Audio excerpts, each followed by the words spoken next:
जिसे तथाकथित तौर पर मेन स्ट्रीम मीडिया कहा जाता है।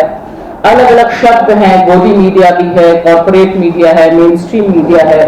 वो तकरीबन बुलडोजर पर बैठा हुआ है और वो इसका जश्न मनाने वाला, इसको प्रचारित प्रसारित करने वाला एक बहुत बड़ा टूल है। और जो मीडिया के साथ साथ एक जो उन्माद पैदा करने वाली भीड़ पैदा होती है, वो मुझे बहुत डरावनी लगती है।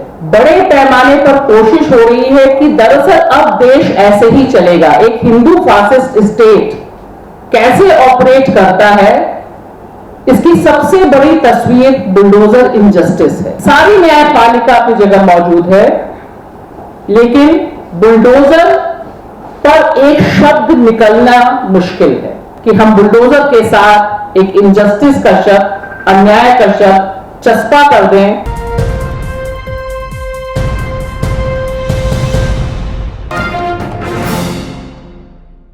दो तीन चीजें जो मैं कहना चाहूंगी।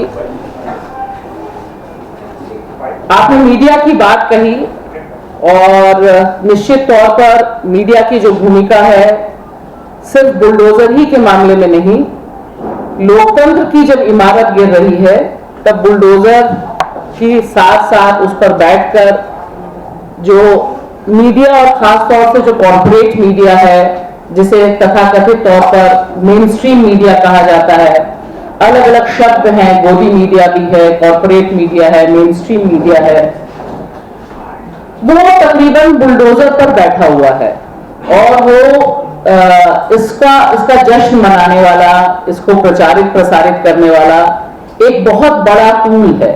सिर्फ इमारत ही गिरने में नहीं, जहां भी नाइंसाफी हो रही है वहां पर मुझे दिखाई देता है। हम देश की राजधानी दिल्ली में बैठे हैं। दिल्ली में कुछ समय पहले जिस तरह से बुलडोजर चल रहा था और जिस तरह से बुलडोजर, जो लोग उस इलाके को जानते हैं, आजादी से पहले लोग वहां बसे हुए हैं, सारी चीजें सबके सामने हैं,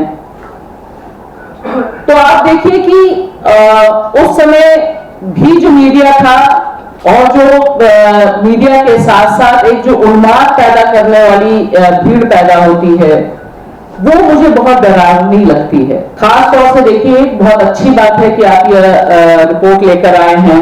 उदयपुर वाली रिपोर्ट है, यहाँ छतरपुर वाली रिपोर्ट है।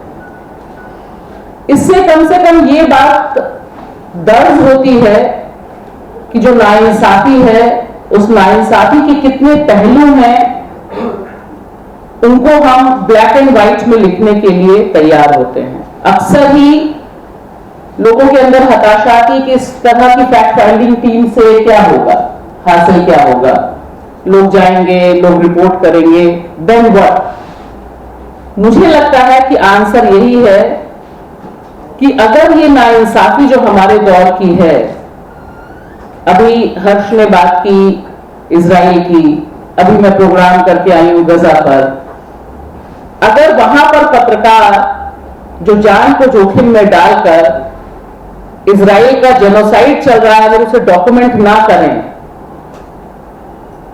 उससे बड़ी नाइंसाफी क्या हो सकती है बतौर पत्रकार, बतौर एक मानव। अगर आप सोचिए, एक ह्यूमैनिटेरियन एटीट्यूड का अगर हम पैदा हुए हैं और हमारे बगल में जो जेनोसाइड चल रहा है उसे हम डॉक्यूमेंट नहीं करें, उस पर हम एक अपना रेजिस्टेंस, रिजिलियंस ना जताएं, तो वो मुझे लगता है कि बतौर हमारे ऊपर एक क्वेश्चन मार्क होता है।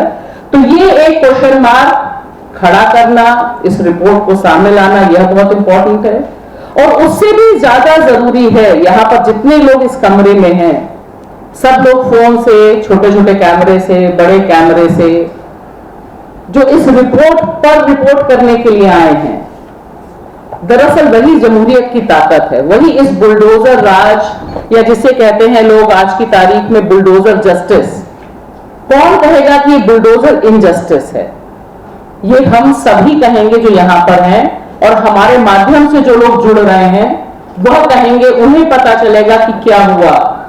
वरना हम सब जानते हैं कि जिस तरह से इतिहास से खिलवाड़ हो रहा है, जिस तरह से पूरी की पूरी जो क्रोनोलॉजी स्टैब्लिश की जा रही है कि आने वाली पीढ़ी जो किताबें पढ़ रही है, उसमें बाबरी मस्जिद गिराई गई यही नहीं है, उसमें यह बताया जा रहा है कि गुंबद वाली कोई इमारत थी और उसको ढहाने के लिए जो क्रिमिनल एक्ट हुआ वह सारा का सारा हमारे इतिहास के पन्नों से बुलडोज कर दिया गया है। यह इतिहास का बुलडोजर है जो हमारे इतिहास पे चल रहा है।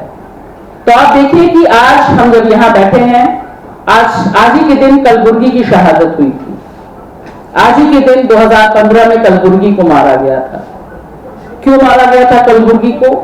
क्योंकि वह सच के खिलाफ खड़े थे और गोली चाहती थी कि सच को बुलडोज कर दिया जाए, तर्क को बुलडोज कर दिया जाए।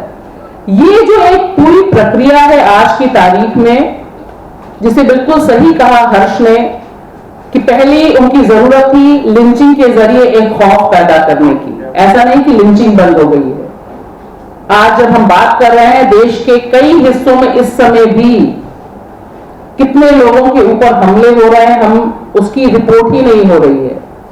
अक्सर खाली ये पता चलता है कि काउ स्मगलिंग हो रही थी और वो कूद गया और वो मर गया, अपने आप ही उसने सुसाइड कर लिया।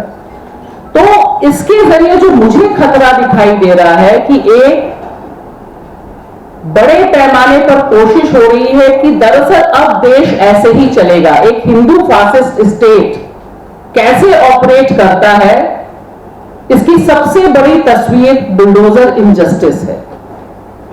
जहां पर कॉन्स्टिट्यूशन है इनके पास, होता रहे, बहुत अच्छी बात है, आप दिखाते रहिए कॉन्स्टिट्यूशन कॉन्स्टिट्यूशन कॉन्स्टिट्यूशन, लेकिन जमीन पर जो स्टेट अपने नागरिकों के खिलाफ युद्ध छेड़ना चाहता है, वो कॉन्स्टिट्यूशन अपनी जगह मौजूद है, हमारा सुप्रीम कोर्ट अपनी जगह मौजूद है, हमारा हाई कोर्ट अपनी जगह मौजूद है, सारी न्यायपालिका अपनी जगह मौजूद है, लेकिन बुलडोजर पर एक शब्द निकलना मुश्किल है।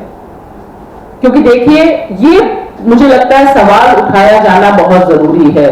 जो पॉलिटिकल पार्टी है, इंडिया गठबंधन की पार्टी है, कांग्रेस है, वह भी अभी तक बुलडोजर पर उस तरह से जमीन पर उतरकर काम करते नहीं दिखाई दी। मेरा ताल्लुक लखनऊ से है और लखनऊ में जब बुलडोजर चल रहा था, मैंने तमाम पॉलिटिकल परिचितों को, मित्रों को, सबको कहा कि ये बुलडोजर यही नहीं रुकने वाला है, योगी का जो बुलडोजर है।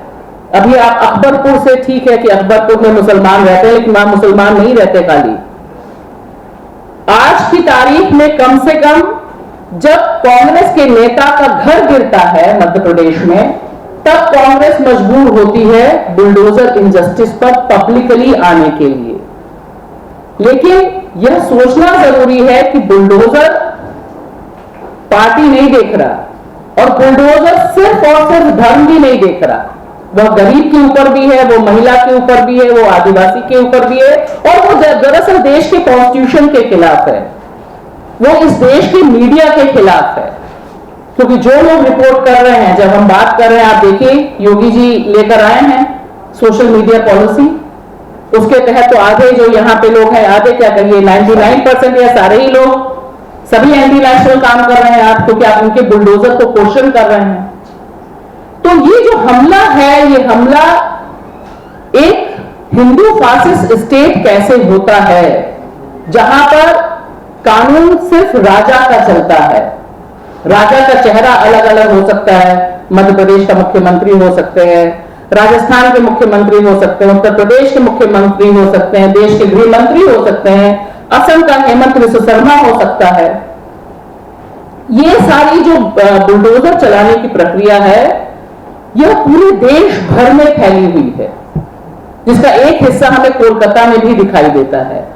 कोलकाता में इसलिए दिखाई देता है क्योंकि जो सेलेक्टिव आउटरीच है रेप पर, बतौर इंडियन वुमेन मुझे बहुत शिद्दत से महसूस होता है। मैं कहना चाहूंगी यहां पर कि जब एक इंसिडेंट पर लोगों को गुस्सा चढ़ता है और दूसरे इंसिडेंट पर नहीं चढ़ता है, वह भी मेरी गरिमा पर बुलडोजर चलने के बराबर है। जिन लोगों को बिल्किस के हत्यारों और बलात्कारियों को फूलमाला पहनाने में दिक्कत नहीं होती है, वो कोलकाता पर जिस तरह से चीखते चिल्लाते हैं, दरअसल वो देश भर की महिलाओं का अपमान करते हैं और बताते हैं कि उनके लिए रेप के खिलाफ बोलना एक पॉलिटिकल टूल है। तो ये जो बुलडोजर है, एक ही सिंबल है मेरे लिए एक सिंबल है कि किस तरह का जो शासन है 2025 आ रहा है, आरएसएस के 100 साल पूरे हो रहे हैं। और आप देखिए कि तमाम जगहों पे जिस तरह की तैयारी है कि एक कौम को, एक सेक्शन को, मीडिया के एक सेक्शन को, इंटेलेक्चुअल्स के एक सेक्शन को, वकीलों के एक सेक्शन को, जजेस के एक सेक्शन को आप अच्छे से अपनी मुट्ठी में, अपने साइड में करके जय जयकार करते रहें और देश के प्रधानमंत्री आकर संविधान के आगे फिर मत्था टेकते रहें और फिर ये लगे कि नहीं, इंटरनेशनली, नेशनली देश में कॉन्स्टिट्यूशन का राज है। इसे एक्सपोज करना मुझे लगता है बहुत बड़ा चैलेंज है। यह एक बिल्कुल डिफरेंट फेज में इंडियन डेमोक्रेसी है, जहां से राहत आपको किसी भी लोकतंत्र के खंबे से नहीं मिलेगी। जो 4 खंबे बताए जाते हैं, उन चारों खंभों से आज की तारीख में जो देश का मजलूम है, जो इत्तेफाक नहीं रखता, जो जमहूरियत में विश्वास रखता है, उसे बहुत कम राहत या तकरीबन नहीं रहा। जिन केसेस को ये रिपोर्ट लेकर आई है, उनमें कहीं से भी कोई जुडिशियल इंटरवेंशन, कोई पॉलिटिकल इंटरवेंशन नहीं हुआ है। मेरा मानना है कि आज की तारीख में 2024 में इसमें जो इंटरवेंशन हो सकता है, कॉन्स्टिट्यूशन को ध्वस्त करने वाला ये जो बुलडोजर है, ये हमारे आपके लगातार रिपोर्ट करने से, हमारे आपके लगातार सच के पक्ष में निर्भीकता से खड़े रहने से, और जो पॉलिटिकल पार्टीज हैं उनको मजबूर करने से कि आपको जमीन पर उतरना पड़ेगा, आपको आवाज उठानी पड़ेगी। जब तक ये हम एक माहौल नहीं बनाते, तब तक बुलडोजर घर गिरा देता है। अनगिनत लोगों के हमने इंटरव्यूज किए हैं। जस्टिस कम से कम हमें ये तो करना चाहिए कि सोशल मीडिया पर जब भी बुलडोजर जस्टिस के नाम से कहीं कोई खबर आए, कहीं कोई वीडियो प्रोग्राम चले, कोई मीडिया चलाए, कोई नेता बोले, हमें तुरंत एक कैंपेन करना चाहिए, bulldozer injustice, killing of the Indian constitution. मुझे लगता है यह एक हमारी तरफ से जो हस्तक्षेप हो सकता है कि हम बुलडोजर के साथ एक इनजस्टिस का शब्द, अन्याय का शब्द चस्पा कर दें। और आज की तारीख में सोशल मीडिया, अल्टरनेटिव मीडिया की ताकत कितनी है, ये हमसे ज्यादा हुक्मरान जानते हैं।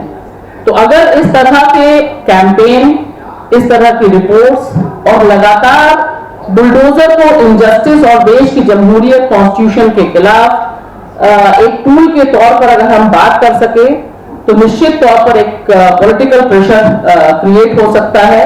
बाकी तो जो खंबे हैं, वे खंबे कब जागेंगे, यहाँ पर तमाम और लोग हैं जो खंबों से बहुत गहरा संबंध रहा है, लेकिन वो बता सकते हैं। फिलहाल मुझे तो बहुत कम उम्मीद है, लेकिन वहां पर भी दस्तक देनी जरूरी है, क्योंकि आज की तारीख में न्यायपालिका भी हमारी है और संसद पर भी हमारा हक बनता है। शुक्रिया।